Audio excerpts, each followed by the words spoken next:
जरूरी सूचना है आप सभी स्टूडेंट्स के लिए। स्टडी फॉर सिविल सर्विसेज का Android app Google play store में आ चुका है, उसको प्लीज तुरंत इंस्टॉल कर लीजिए। और अगर आप स्टडी फॉर सिविल सर्विसेज के सिर्फ ऐप से कोई भी कोर्स, कोई भी पीडीएफ परचेस करते हैं तो उसमें अप्लाई कूपन, अगर आप ज्ञान सर जो है आप उसमें अप्लाई करते हैं, ये कूपन कोड है, तो उसमें 20% फीस तुरंत माफ हो जाएगी। मतलब 20% डिस्काउंट तुरंत उसमें लग जाएगा। ज्ञान सर लिखना है, नॉर्मली ज्ञान सर, स्मॉल लेटर में है सब कुछ, कोई स्पेस नहीं, कोई कॉलम नहीं, सिर्फ ज्ञान सर, GYANSIR। इस तरह से अगर कूपन कोड लगाते हैं आप ऐप में बाई करने से पहले, जो अप्लाई कूपन वाले में आता है, तो 20% का डिस्काउंट तुरंत मिलेगा। वीडियो देखिए। नमस्कार दोस्तों, इस वीडियो में ROARO री एग्जाम के लिए रीजनिंग के टेस्ट सीरीज 10 को हम लोग कवर करेंगे। इससे पहले 9 टेस्ट सीरीज कराया जा चुका है। अगर आपने नहीं देखा है तो आप प्लेलिस्ट में जाकर जरूर देखिएगा। यह क्लास सभी प्रकार के स्टेट पीसीएस एग्जाम और वनडे एग्जाम के लिए अत्यंत उपयोगी है। तो चलिए दोस्तों, बढ़ते हैं आगे अपने प्रश्नों की ओर। इससे पहले कुछ जरूरी सूचना, अगर आप टीम के पेड कोर्सेज से जुड़ना चाहते हैं पीसीएस के कंप्लीट प्रिपरेशन के लिए, तो इन दिए गए नंबर पर कॉल या व्हाट्सएप करके टीम के पेड कोर्स से जुड़ने की प्रक्रिया समझ सकते हैं। इसके अतिरिक्त ये ज्ञान सर का व्हाट्सएप नंबर है, आप यहाँ से व्हाट्सएप के माध्यम से भी जानकारी प्राप्त कर सकते हैं। चलिए बढ़ते हैं अब आगे अपने क्लास की ओर। देखिए यहाँ पर पहला प्रश्न दिया गया, एक निश्चित कोड भाषा में n को 30 के रूप में कोडित किया गया है और कॉट को 78 के रूप में कोडित किया गया है, तो पीईटी को उस भाषा में कैसे कोडित किया जाएगा।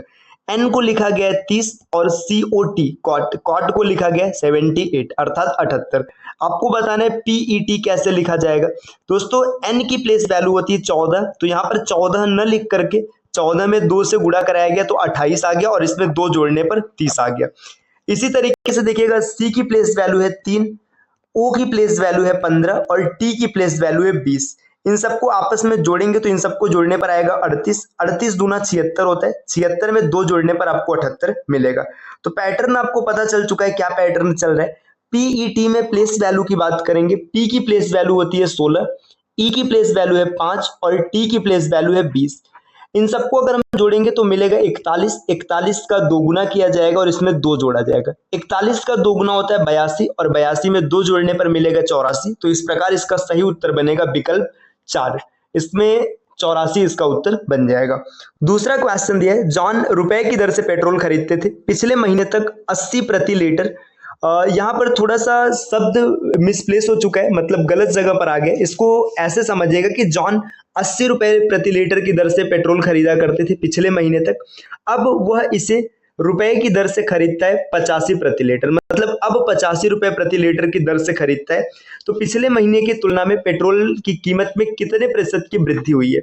इंग्लिश में देखिएगा दिया, John use two by petrol eight the rate of rupees 80 पर लीटर टिल लास्ट मंथ। मतलब पिछले महीने तक 80 रुपए में पेट्रोल खरीदते थे, now he buys it at the rate of Rs 85 per liter. By what percent did the petrol price increase as compared to last month? मतलब पहले 80 रुपए में पेट्रोल खरीदा जाता था, अब 85 में हो गया। तो आपको बताना है कि पिछले महीने के तुलना में कितने वृद्धि हुई। देखिए 5 रुपए की वृद्धि हुई है 80 पर, तो आप लिखेंगे 5 और बटे में 80 और प्रतिशत निकालने के लिए 100 से गुणा कराएंगे। जैसे इसको कैलकुलेट करेंगे तो यहाँ पर आपको मिलेगा 6.25%, क्योंकि 1/16 का परसेंटेज फ्रैक्शन वैल्यू होता है 6.25। तो इसका सही उत्तर बनेगा विकल्प 1।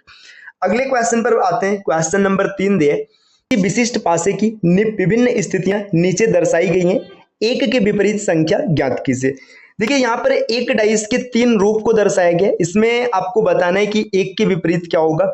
जब कभी भी एक डाइस के 2 या 2 से अधिक रूप दर्शाए जाते हैं तो क्वेश्चन सॉल्व करते समय हमेशा उस डाइस को सेलेक्ट करते हैं जिसमें कम से कम एक फेस कॉमन हो। अगर ऐसा डाइस नहीं मिलेगा फिर उसके बाद हम दूसरे डाइस को देखेंगे। देखिए यहाँ पर आप डाइस 1 और डाइस 3 को देखिएगा, इसमें सिर्फ 2 कॉमन है, मतलब यहाँ से प्रश्न की शुरुआत करेंगे। अब 2 को पहले लिखेंगे, इसके बाद चाहे तो डाइस को क्लॉकवाइज रोटेट करके लिखेगा या तो एंटी क्लॉकवाइज। देखिए 2 के बाद आप 3 लिखेंगे और 3 के बाद 1 लिखेंगे, ये डाइस 1 को हमने लिखा। इसी तरीके से डाइस 3 में देखिए 2 के बाद आएगा 5 और 5 के बाद आएगा 6। अब देखिए 1 और 6 ये एक दूसरे के अपोजिट हो जाएंगे। यहाँ पर 3 और 5 दिख रहा है तो 3 और 5 एक दूसरे के अपोजिट हो जाएंगे। इसके बाद एक नंबर नहीं दिख रहा है, तो नंबर कौन सा नहीं दिख रहा है, 4 नहीं दिख रहा है, तो 2 के अपोजिट 4 हो जाएगा। क्वेश्चन बना था एक के अपोजिट क्या होगा, तो एक के अपोजिट 6 आएगा दोस्तों। यहाँ पर जो विकल्प दिया गया इसमें 6 नहीं है तो ये गलत हो जाएगा। यहाँ पे इसका एक के अपोजिट 6 ही बनेगा, आप इसे याद रखिएगा। देखिए 3 के अपोजिट 5 हो जाएगा, तो आप यहाँ से देख सकते हैं 3 के अपोजिट 5 होगा और 2 के अपोजिट 4 रहेगा। चलिए अगले प्रश्न की ओर आते हैं। प्रश्न संख्या चौथा, नीचे दी गई आकृति में कितने त्रिभुज हैं? इसको थोड़ा सा जूम करते हैं ताकि आसानी से काउंट किया जा सके। देखिए इस डायग्राम में आपको बताना है कुल कितने ट्रायंगल्स हैं। तो सबसे पहले हम लोग क्या करेंगे, इस डायग्राम में इस वर्ग को देखेंगे जो रेड कलर से शेड किया जा रहा है। देखिएगा अगर इस वर्ग को देखेंगे, जब कभी भी वर्ग इस प्रकार विभाजित किया जाता है तो इसमें कुल त्रिभुजों की संख्या होती है 8। तो यहां तक आपको मिलेगा 8 त्रिभुज। इसके बाद और एक्स्ट्रा देखते कहां पे मिलेगा। देखिए ये जो आपको ये शेड दिख रहा है इसमें यहां तक आपको मिलेगा 3 त्रिभुज। तो 8 और प्लस 3 हो गया। इसी तरीके से देखिए नीचे इस शेड को देखेंगे, मिलना 3 था लेकिन ये वाला पहले आ चुका है तो 2 मिलेगा। तो यहाँ पर 2 एक्स्ट्रा आप कर लेंगे। देखिए जैसे इस शेड के कारण आपको 5 ट्रायंगल्स मिले, ऐसे ऊपर इस शेड के कारण भी यहाँ पर आपको 5 ट्रायंगल मिलेगा। तो 5 यहाँ पर और प्लस कर लेते हैं। इसके बाद देखिएगा ये जो एक ट्रायंगल ये रहा, एक ये रहा और ये पूरा बड़ा वाला ट्रायंगल, ये जहां पे आपको ये मार्क दिख रहा है जो कर्सर मूव कर रहा है, तो यहाँ पर इसमें 2 और जोड़ देंगे। देखिए 8 और 2 10, 10 और 3 13, 5 18, 18 और 2 20। तो इस आकृति में कुल त्रिभुजों की संख्या हो जाएगी 20। इसका सही उत्तर है विकल्प 4।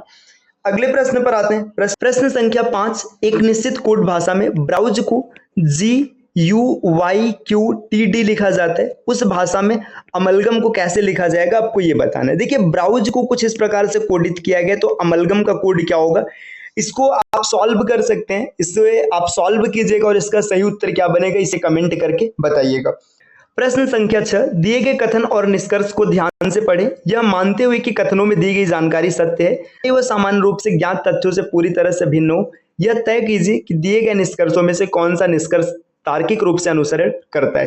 देखिए यहाँ पर कथन दिया गया और ये इसका निष्कर्ष है। वेन डायग्राम आधारित प्रश्न है, दिया है सभी फलियां मांस है, सभी ब्रेड मांस है। अब यहाँ पर इसका निष्कर्ष दिया, आपको बताना है इसमें से कौन सा सही है। तो इंग्लिश से इसका वेन डायग्राम बनाते थोड़ी सी आसानी होगी। देखिए ऑल बीन्स, जितनी भी बीन्स है ये सब क्या है, सब के सब बीन्स है मीट। तो सभी बीन्स को हम लोग मान लेते हैं कि ये सब के सब मीट है। नेक्स्ट यहाँ पर दूसरा पॉइंट क्या दिया हुआ है, दूसरा पॉइंट दे रखा है कि ऑल ब्रेड्स आर मीट, जितने ब्रेड्स है ब्रेड्स के लिए BR लिखते हैं, ये भी सब मीट है। अब इसका कंक्लूजन दिया है सम बीन्स आर ब्रेड। देखिए बीन यहाँ पर है, ब्रेड यहाँ पर है, कोई रिलेशन नहीं है तो ये गलत होगा। दूसरा पॉइंट है सम ब्रेड्स आर बीन। अब देखिए फिर वही दिया जा रहा है कि सम ब्रेड्स आर बीन, तो इसका भी कोई रिलेशन नहीं है। तो पहला और दूसरा दोनों गलत है, मतलब ना तो एक फॉलो कर रहा है और ना ही 2 फॉलो कर रहा है। तो इसका सही उत्तर हो जाएगा विकल्प दूसरा। अगले प्रश्न पर आते हैं दोस्तों। प्रश्न संख्या 7, यहाँ पर दिया है उस विकल्प का चयन करें जो तीसरे शब्द से उसी तरह संबंधित है जिस प्रकार से दूसरा शब्द पहले शब्द से संबंधित है। देखिए कार्य का मात्रक होता है जूल, तो आपको बताना है क्षेत्रफल का मात्रक क्या हो जाएगा। तो कार्य का मात्रक जैसे जूल होता है वैसे क्षेत्रफल का मात्रक ऐसे मीटर स्क्वायर होता है, लेकिन नहीं दिया तो आप इसको हेक्टेयर कहेंगे। क्षेत्रफल का मात्रक हेक्टेयर हो जाएगा। तो इसका सही उत्तर हो जाएगा विकल्प 4।